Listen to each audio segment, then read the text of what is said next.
And today we are going to talk to the master connector, but more importantly, what is it that we need to do? How do we need to do it? And what is the process we do it to connect with people at a higher level today?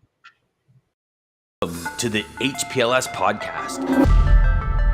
Live, relevant, and high performance information, conversations, and education weekly.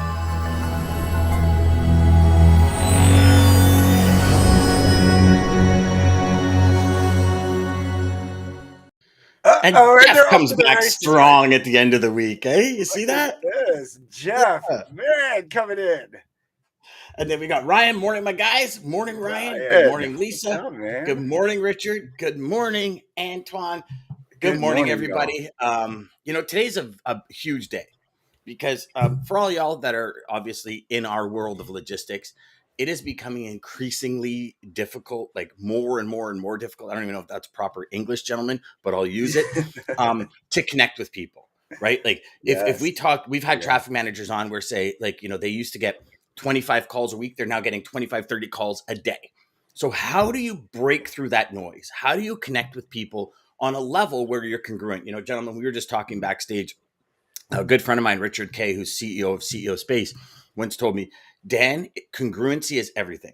Like if you're not congruent with your customers, they will not be your customers for long. However, if you're congruent with somebody and you match, you align on multiple levels, you'll always find a way to do business. And isn't it interesting? We meet people in life and somewhere down the road, we either exchange business, we do business, we bring on board, we start a business together because of that congruency.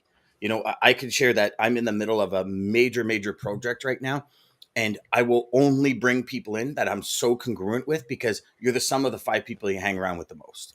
Yes. Right? So I love that you've said that for a little while now since we met. And I love that you say that because I really do. I can't thank you enough for being one of the 5, but just the power of that, dude. It's it's crazy. Before I learned that, I was the kind of guy where I'm like, if I had 50 friends, I was like way better than if I had 20, right? It's just my mentality, the way I was kind of wired, I guess. I don't know. Maybe not wired, maybe the way the circuitry was, because you can change the wiring. But it was, and it was interesting because I had a bunch of friends that were so negative. And I found over time, when I would hang out with them, negative shit would start happening. And it's like, hold on. Have either of you, and we want to get into this too, Steve, have either of you woke up one day and said, this is not my life? Like, I did not plan for this to go this way. Why am I going down this hole? And 100%, Steve, jump in anytime, my friend. Yes. Absolutely.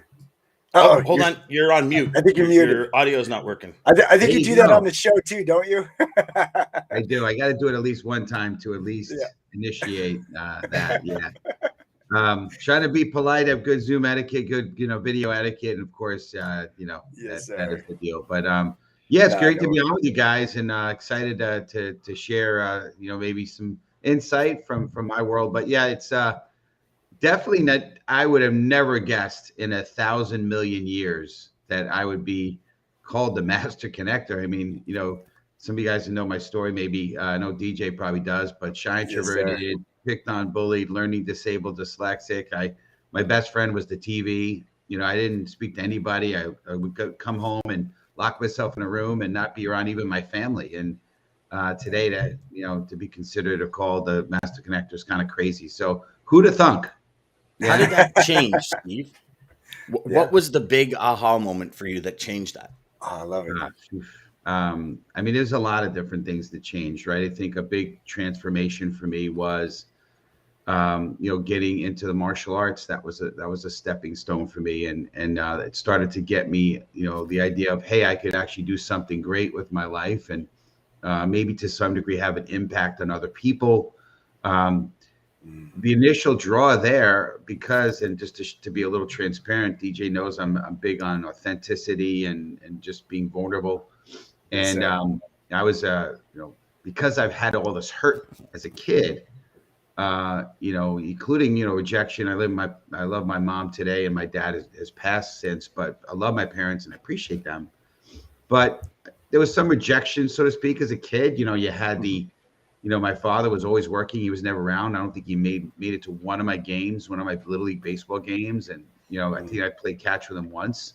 My mom was, she became a single mom. They got divorced, and she was always busy working and then trying to create a second career and going to, college at night and studying. And, I knock on her door and her door was locked. You couldn't even get her son. She wouldn't even let her son in so rejection, right? So I get into the martial arts, and then I start to see, and it kind of numbed myself. I decided, all right, I'm not going to feel pain, both physically or emotionally. And in the martial arts, they said, hey, you don't need to, don't show emotion, don't show pain. I'm like, okay, this is perfect. This is great. So that initial aspect got me in, and I felt like I kind of belonged, and I started to build a little bit of an identity, and in that community. But for myself, I started having some confidence.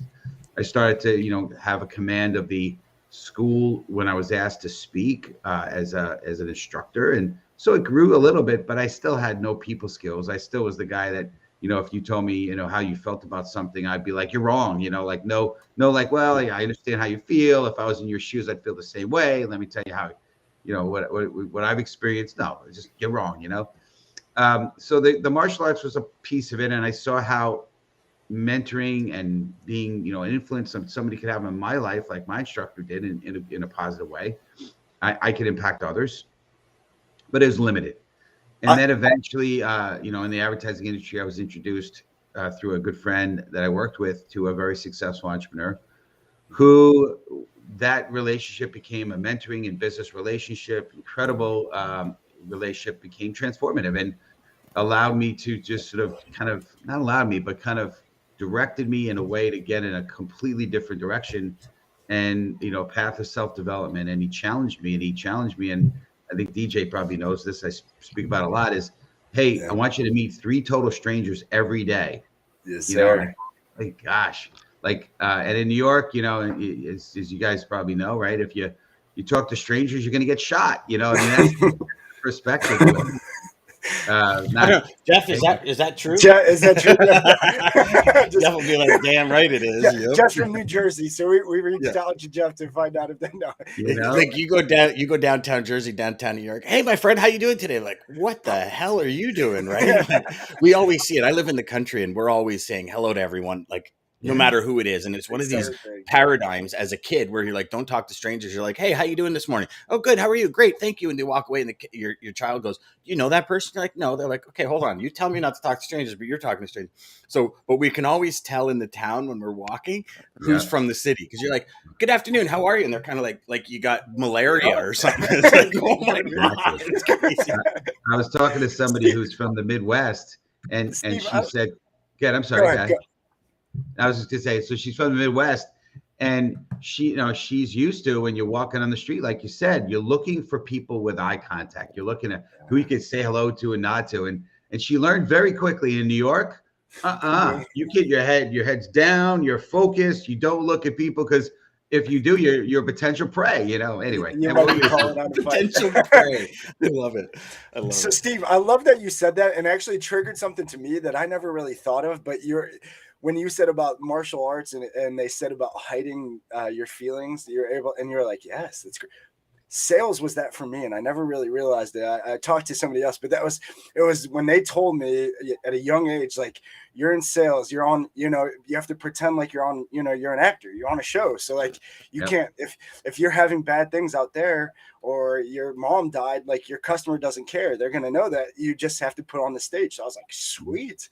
I don't have to be like scared. I don't have to be afraid. I don't have to be, afraid to say the wrong thing. I could just be this other mask. Like you said. You like created a character. Oh, I created a total character of what I seen from what I thought was the, like I said, when we had Andy Paul on, what I thought was the prototypical, like, what would make me a great salesperson or make me successful was, and I've learned to do the opposite, right? So like, I was at a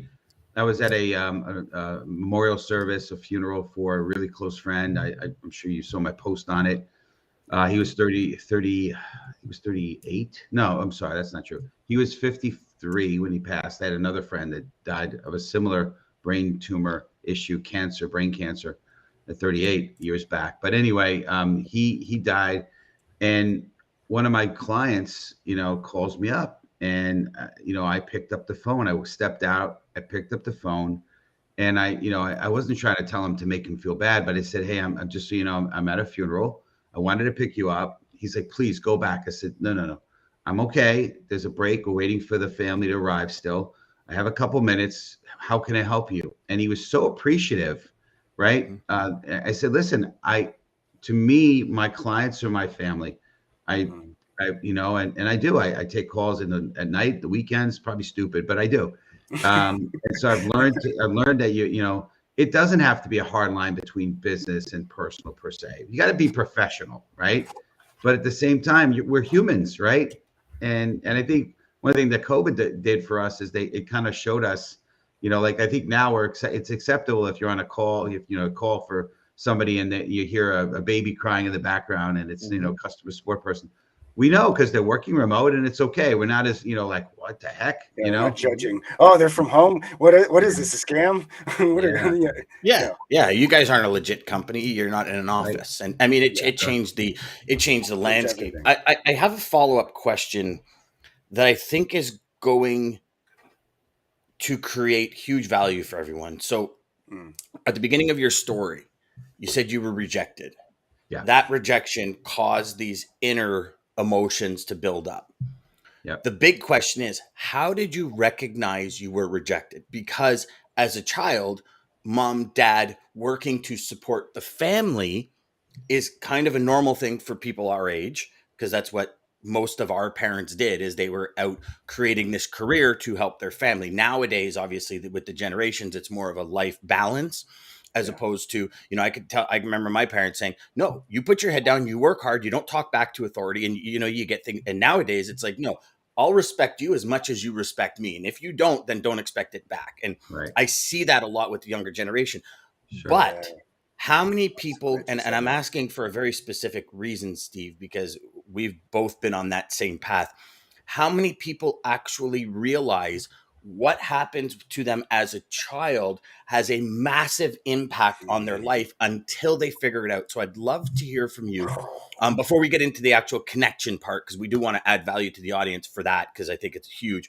But when did you realize that was actual rejection in your mind that made you go inward instead of outward? Was there a specific time frame? Was it like a coach? Like, how did you see that come out?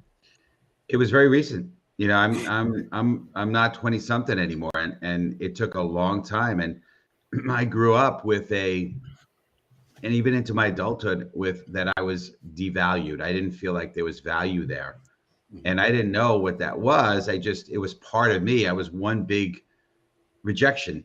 I was just that was me. I was, rejection in all parts of my life, and even felt like when I was in a crowd, if I voiced my opinion, someone would say something, and, sort of put down what I said. Yeah, it hurt me. I put down what I said. So I just kept my mouth shut because I'd rather, and if you read the book Mindset, which talks about the growth mindset versus a fixed mindset, I was definitely the fixed mindset person, because I didn't want to, be criticized.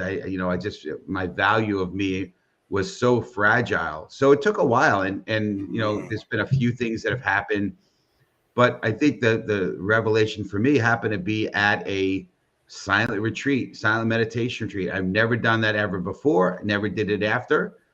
It was a crazy, amazing experience. Literally, you get there, you're not supposed to sit, you're not even supposed to look people in the eye. You're supposed to just, people are walking and meditating, they're sitting and meditating. It was wild. But after like the first day, I got it. I was looking at like a bird on a branch of a tree or something crazy. And I just said, you know what? I'm okay. You're okay. It's okay. They're okay. Everything's okay. And I'm just going to accept that everything is okay. And that was a big part of it. And then I started to build on that and say, you know what? I've had all this self-growth, all this personal development I've done, the tons of books I've read. I probably average about 2 books a month. I've got value. And now I believe that whenever I come into a room, whether it's a virtual room or a digital room or an actual room, I'm going to bring value. Now, I don't say it in an arrogant way. But I know that I can bring value.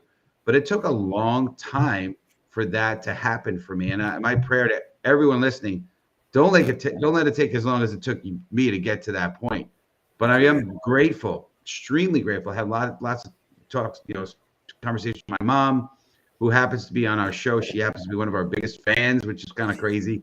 Mom's like a groupie, I guess, so to speak. But she's great, and we had great conversations. And you know what? Sometimes it has to take all those things for you to finally, learn what you need to learn. And whatever doesn't kill you makes you stronger is one of my go-to expressions. 100%. I don't know if that answered your question, Dan. It did. I mean, there's always something in our life that pulls the trigger as long as we're looking for it. Yeah. And I do believe from somebody that was in the same boat, like my first boss when I was 17 getting into this industry, told me I still smelled like pee, said I was too young to go see customers. And it sent me on until I was 35. Wow. Where I just felt, I mean, I was successful, but I was probably operating at 20% of what I was capable of. And in the last 10 years, I probably 2000x'd my first 20 years of this business. And it was because I finally broke out and said, hold on, I same thing I can add value. I can bring something to, I'm not a child that people aren't going to listen to. I can help people. I can do these things. I can take companies from here and bring them to here. And I can help them solve these challenges and issues. And it was actually a presentation I gave to a CEO, CFO, controller, and vice president of logistics. And I was shitting my pants, for lack of a better word, walking into this presentation and like literally walking up the stairs going, who's going to take me seriously? And at the end, the CEO came up and said, you know what? You were the exact thing we need for our business. We need somebody like you that's coming and bringing in this fresh blood. And I just kind of like, it would be funny because I'd actually, you know what? Might try and find him and bring him on the show because I swear he was like, Dan's eyes were as big as saucers and he was like a total deer in a headlight, and he's like, you know what I mean, Dad? And I'm like, and I'm just frozen because I'm like, I can't believe this guy just, but it was that was the one moment in my life where everything did a 180. So thank you for sharing that. That's awesome. Yes. Thank you so much. Yeah. No, I got something that just because I obviously, Steve, we talked before this, so I do really resonate, and I knew this would be great because we all kind of share that same story in different ways. But was listening to Jay Shetty earlier, and he said something that Gandhi said, and it was so powerful. I was like, I know this is going to come up, so I'm bringing it up at this time because I know that you both said about serve. We say about serving all the time, but you find yourself when you'll lose yourself in the service of others. Love that. And I think that is that's what changed for me. Once it went from not the thing that I was going for at the end, the destination, the target, but just how many people can I actually help, and just thinking that way. Yeah. Mm-hmm. Well, if you're not serving every day, I honestly thinking you're doing the world a disservice. Every single one of us has something someone else needs. We've been through an experience that can help somebody. We've been through a challenge. We've understood something. We've created a strategy. We've done something that somebody out there is waiting for us to help them with and is in dire need of our help. So if you're a salesperson, there are traffic managers, logistics managers, VPs, companies out there that absolutely need what you can only deliver. I believe that wholeheartedly. And if you're not prospecting daily, you're actually being a disservice. If you think you're just relaxing, no, you're going backwards. Yeah. But with that being said, I think that's a good parallel into, apologize everybody. We're 19 minutes in. We've not talked about, I think we have talked about connecting because we talked about authenticity. We've talked about that. Yeah. So if you can, Steve, share with us in today's kind of economy, in today's fractured global markets on every level. What are some of the key, if you can give us let's talk about the top 3 to 5 things that you suggest when you're trying to connect with people that salespeople in today's world start using? Well, I want to start first by just reflecting off what you guys were just saying, because it relates to this. Yeah. And, I've learned from my good friend, Jordan Mendoza, that, in these kinds of, shows, it's good to have engagement. So I'm going to ask the audience, I would like to know what you think true success is. So if you can, put in the comments what you think true success is. I like it. And while you're doing that, I'm going to tell you what I feel like it is, and it reflects off what you both were saying, which is how many people. Hold on. Before you do that, Steve, can the three of us shout it out at the same time? Can you guys whittle success down to one word? Whatever your version of success is, can you whittle it down to one word? I can. Okay, you ready? Steve, can you? I can. I can, okay. but okay, I could try, but it's not going to be. No. And then afterwards, you can back it up, but just one word. So 1, 2, 3. Harmony. Fulfillment. Okay. So fulfillment. And what did you say, Steve? Serving. See, those are all pretty damn good. Yeah. All right. Now go, Steve. Sorry. Yeah, I appreciate that. So it's how many people are better off because you were here. To me, that's what true success is, right? And so, one of the things that I am always talking about, whether it be connecting, whether it be in the business development world, is always to be others focused, right? And to not, to ditch the pitch, right? To get rid of the pitch, right? To go in and try to be authentic, try to be others focused, right? Big part of my journey was, and one of my key talks that I speak about is going from being inward and self-focused to others focused. So being others focused, right? And being a go-giver and looking to add value. Sounds like you've read Bob Berg's work. 100%. Yeah. And my LinkedIn title is, I asked his permission. Part of my title up there, it says, is go-giver. So Bob Berg is one of the greatest men that have ever walked the face of the earth. Yes. Dear friend. We were blessed to have him on our show. He's amazing. He's great. He is awesome. Yes. He is awesome. Oh, yeah. But yeah, so being a go-giver, being a server, right?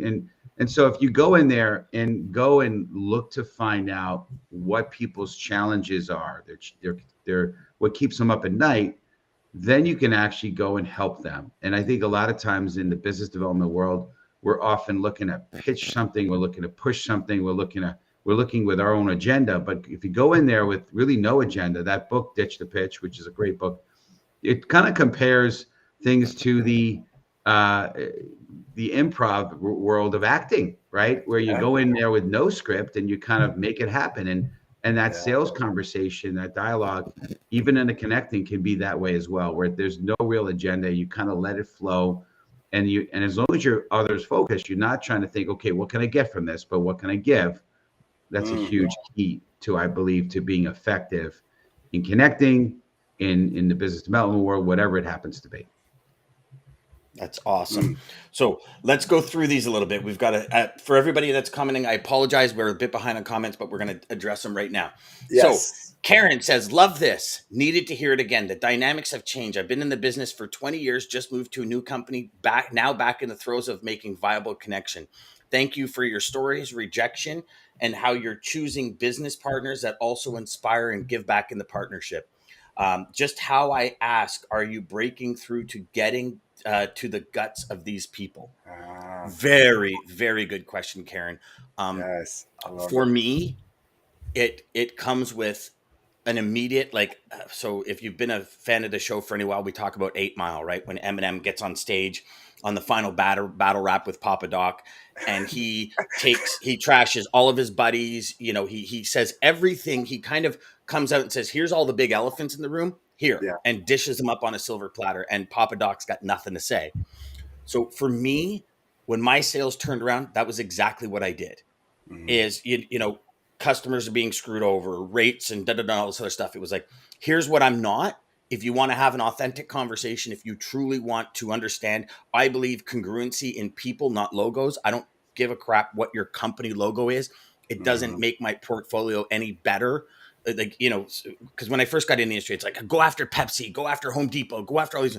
Sure. Do they have a lot of business? Yes. Did they treat suppliers like a piece of crap because there was 50,000 other ones banging on the door to get in? Yes. So I'd rather go after the smaller guys. I didn't want to deal with the Walmarts or any of these big, huge conglomerates because they weren't congruent with the message. So for me, that's how I do it. I hit it. I 8 Mile it right from the get-go. This is who I believe in. This is the person I could help the most. If you represent this person or if you resemble this person, I'd love to have a conversation. Steve, DJ, how would you answer that question? Love it. Steve? Yeah, I mean, I think similar to what we were saying is going in there with, the true authentic self. I say to my clients, listen, you're not, if we do business together, you're going to get me, the company that backs me, sure, but you're getting me. I give you my cell phone. It's not a company cell phone. It's my personal cell phone number. And like I said before, I'll probably at some point tell that story about being at a funeral, because that recently listened, and I'll tell that story, and I take calls. The typical sales professional, they typically will hide often, right? And the biggest thing that you find in sales is when the challenges happen. That's when a lot of times the average salesperson, they hide. But I'm the guy that uses that and leverages that as an opportunity, because there's always going to be challenges, but as an opportunity to win their respect and to show them that I really care and I add value. So I try to be myself, authentic, try to figure out what their real needs are. And that's the way I kind of look to break through. And I just know it's a numbers thing, right? If you're only looking for one, a few big clients, like you said, it's hard. But if you have a huge pipeline of people that you could talk to, then you're less concerned. And people feel that if they sense desperation on you, they're kind of, they push away, they push back, right? If they feel like you kind of like commission value. Yeah. What is that? When you get commission breath. Yes. That's it. Yeah. So that's kind of my perspective. DJ, how would you answer that, brother? So I'll tell you, I don't know if this answers it, but to me it does. Again, start answers with that kind of response. Well, listen, I don't know if it's going to do this. I don't know if it actually does, but it was so powerful, and where Steve kind of went with it, I think kind of just dovetails to what he said. But again, as crazy as this is, I mean, I was just listening to this morning, so it's actually notes that I wrote down. But I think to answer, at least what answers it to me, is we're so focused on the result. And if we are only focused on the result, people can see that. So when you get rid of that, we focus on the things that we do have full control of, which everything that we do is the 3 P's is what they broke it down to: preparation, process, and practice. Okay. Those are the 3 things, but in that and of itself is the result. But if we have that and we focus on those things, the process where we're showing them, getting to the core of what actually is their pain, being in that empathy stage and really understanding them and not focusing on, okay, I see your problem, I could fix it, just do this and I make this money. If we don't even have that in sight and we're just focused on their problem alone, they'll know. Don't know. That goes right back to Tammy's comment here. She says, Dan Deegan, sounds like you sold a solution, not a service. Great story. That was the one from when I finally broke through. And that sounds like it's right up your alley, DJ, where you're selling a solution. And what's the solution? James said, I had a sales manager that hired an actor to do cold calls for a BDR position, and he rocked it. And so, you're right there. So let's go through a couple of these. So Maggie says, happiness. Yes. Jeff says, happiness. Yes. Joshua says, self-actualization. Karen says, purpose. Great. Nick says, purpose as well. Jeff says, rewarding. Give more than you take. Hold on, I'm skipping here. Sorry. Joshua comes back and says, success is defined by achieving my full potential mentally, physically, spiritually, and emotionally. I love that. Nick says success is done because of 3 reasons: fame, family, fortune. Give more than you take. That's the go-giver mentality, 100%. Yes, Karen says, thank you. This is so true. Always love Eminem and walk my ass across 8 miles. Yes, sir, Jeff. But you know what? When you think about it, right? I love it. Like Life of Pi, all these different movies, you can take what happens in them and refer it back to so many different things in life. Like if you just look at this, if you've ever, beyond 8 Mile, if you've ever actually looked at the story of Eminem, the guy was just dead set. Like he was going to succeed and there was no ifs, ands, or buts about it. You look at like Kid Rock, he was going to succeed, no ifs, ands, or buts about it. And even to the point where, for Kid Rock and Eminem, like drug addiction, alcohol addiction, all these things started entering their life. And normally they would go down this vortex and just collapse, but they saw the bigger purpose. Yeah. right? Like, and they came out of it, and you don't hear from them very often now, but they're uber successful. They've inspired so many people. So to me, that is, what you went back to, where it's like, you got to inspire. Honesty is what is being offered is key. I'll always give the good, the bad, and the ugly to my customers. Having been on the customer side for 15 plus years, I know what is expected from my service providers. Tammy, I am so glad you said that. Yes. I reached out to companies yesterday, and this one lady, and I won't mention her name yet because I asked her to be on the show. Nice. But her email back to me when I asked, because she said, I'm not interested right now. And I said, perfect. You know what? From a marketing, from a sales perspective, I'm always looking to glean awesome information. What does your suppliers do so well that you're not interested in hearing a word from me? And she came back and laid it on the line. And I was like, oh my God, I love this woman, and I've never even met her. And her last comment was, customers need to do more instead of taking the cheapest rate out there and hoping their network's going to get better. And it's funny because, so I've never met this person. I've sent one email. And I reply back, I'm like, oh my God, you got to come on the show. And I jumped down her throat to be on the show. Like, oh, what show? No, DJ, she says, and then I stopped. I sent the email. And then, you ever hit send on an email and you're like, oh, I was way too aggressive on it. So then I sent her one back with the quote I often use. Whiskey? With the president, and I forgot his name now, where you give a man a sip of whiskey, they develop a taste for it. You pour it down their throat, they get sick. So I went back and I said, this is a quote, and I'm very sorry, but here's kind of why I love your psychology. I love your thought process. I love your perspective. And she's probably going to be on the show in a couple of weeks. So nice. I love that you said that, Tammy. That is spectacular. Nick says, like in a relationship, you got me for all of my best assets and my flaws, but you get a true representation of me. Yes, I love that. Be the true you. Focus on the progress. Value adding, Richard says, is that one word? You know what, brother? We are going to take it as one word. Yeah, hyphenate it. Just hyphenate it is a word. Yeah, exactly. It's still one word. Yes. Practice is what I just posted about. Have a look. We will definitely have a look after, brother. Jeff says, results determine the future. Anything you do, this is where the focus should be. I love that. Okay. Jeff's got it twice. Sir. Success is Success is security. I like that. That's a good definition of success, security, because that obviously, like success, right? Josh Hines, a good friend of mine. When he wrote his first book, he quoted Napoleon Hill, right? And he said, whatever the mind can believe and conceive, the mind can achieve. Yeah. And when he was quoting Napoleon Hill on success, he said, I have to stop here because everyone's version of success is different. And until we start focusing on our version of success, we're going to be living somebody else's version. And we see it all the time, gentlemen, in people, dad's a lawyer, mom's a lawyer, dad's a doctor, mom's a doctor, whatever the case may be, an accountant, whatever. And it's like, they are. Yeah. And it's like, well, is this what you really want? Nah, man, I want it to be this and this. So why are you doing and even if you make it to the highest of highs in your career, is it success? Yep. And it's an interesting question. And I know it's probably an entire show, but success, I think, comes down to perspective. Individual perspective. Like I know salespeople, they're doing 10 grand a month. They're in their mind, they're super successful. They're good.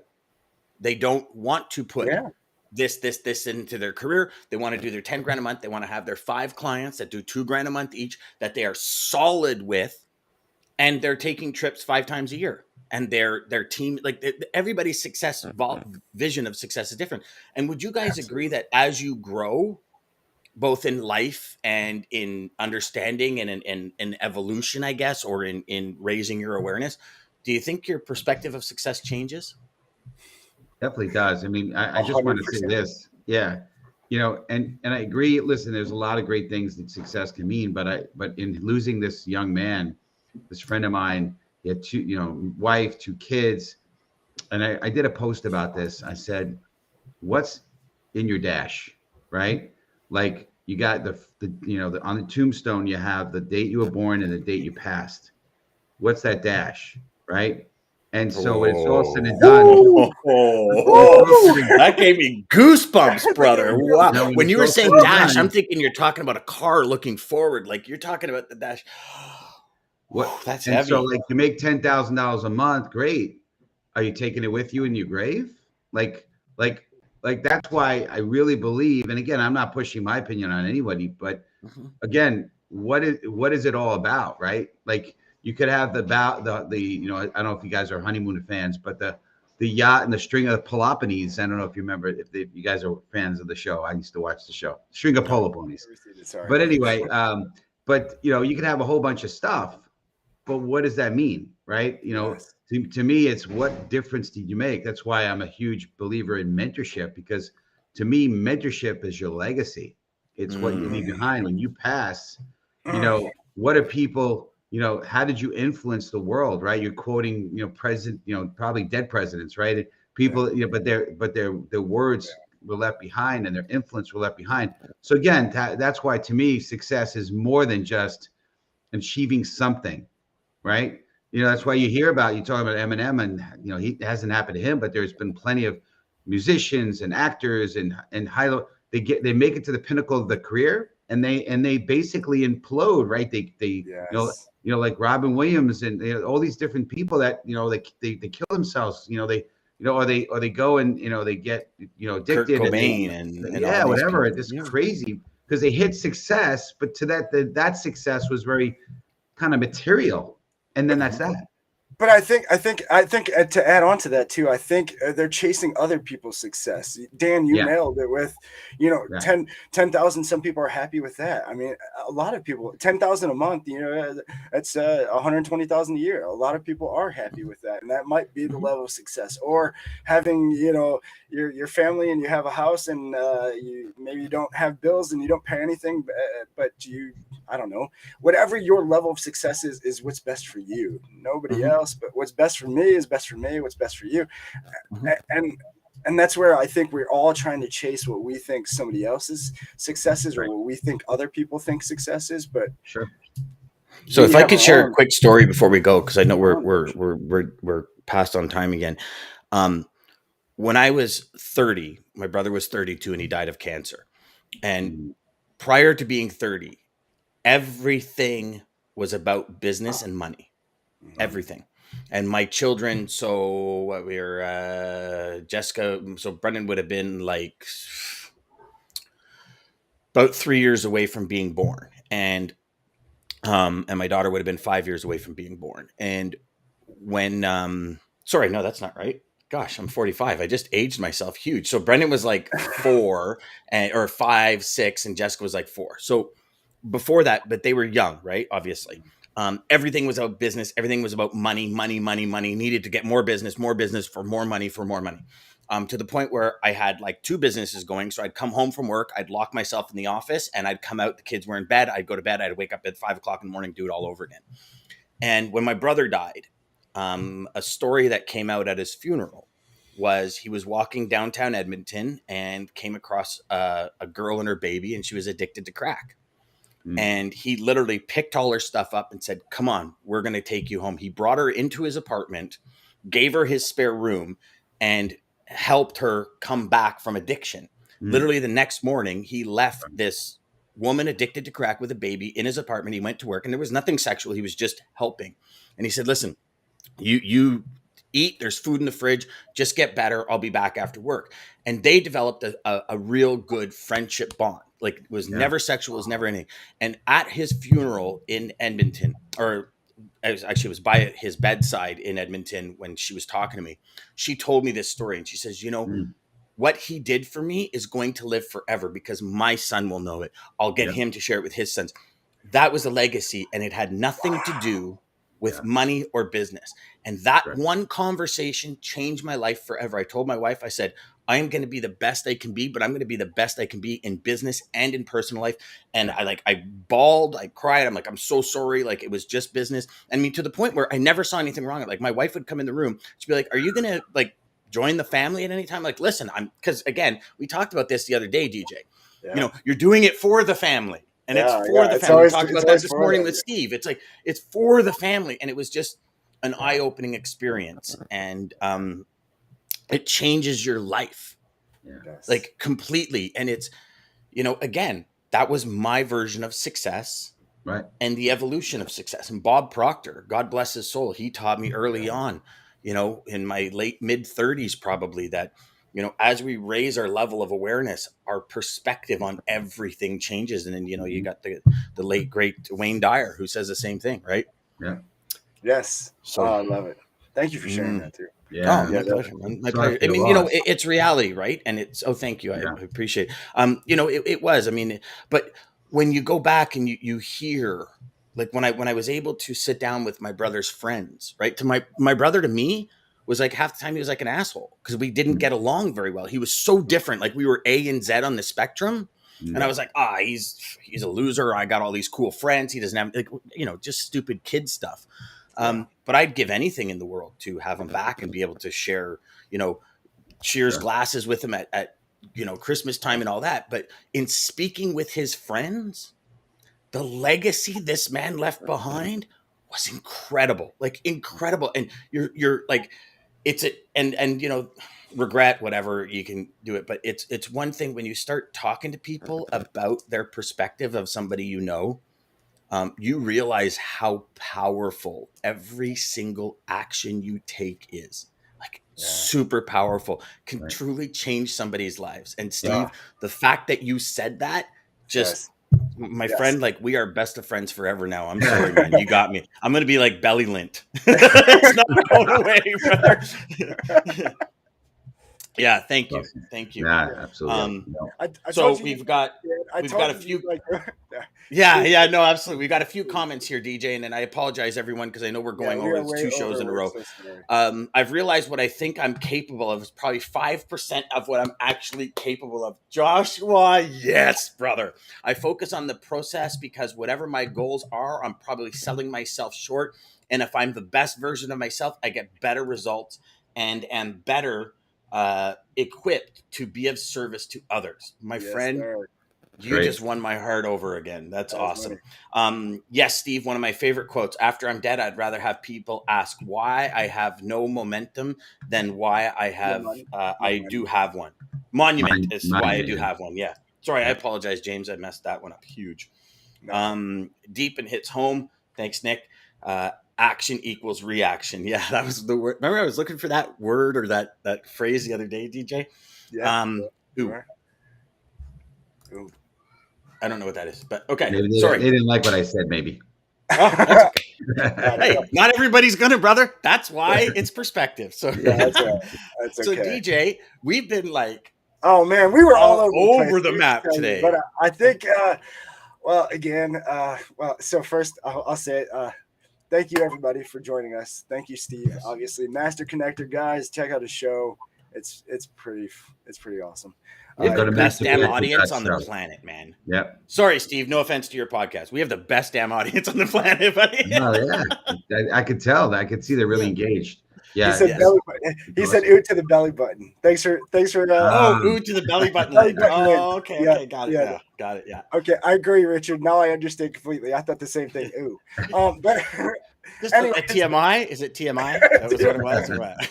We're just giving our secret. You. So clearly, you have that every time you're taking a shower too. You're like, shit. Look at that. You say I went overboard. Anyways, thank you everybody for joining us. As always, our audience, you guys really are amazing. So thank you for all of the comments. Thank you, Steve. I think we need to start asking more questions like Steve did, Dan. I think we have to do that and get more response like we did. Thank you for everybody who did answer what you think success is. I think that was huge too. So thank you for even bringing that. I know you guys do that on your show a lot as well, Steve. So again, thank you. But thank you to American Logistics, Centurion Trucking. And again, thank you to all of you for just volunteering your time to us. So to my rich dad, an homage to my rich dad, Robert Kiyosaki. Quote for him today: the richest people in the world look for and build networks. Everyone else looks for work. Build your network. Love it. Welcome to the HPLS podcast. Live, relevant, and high performance information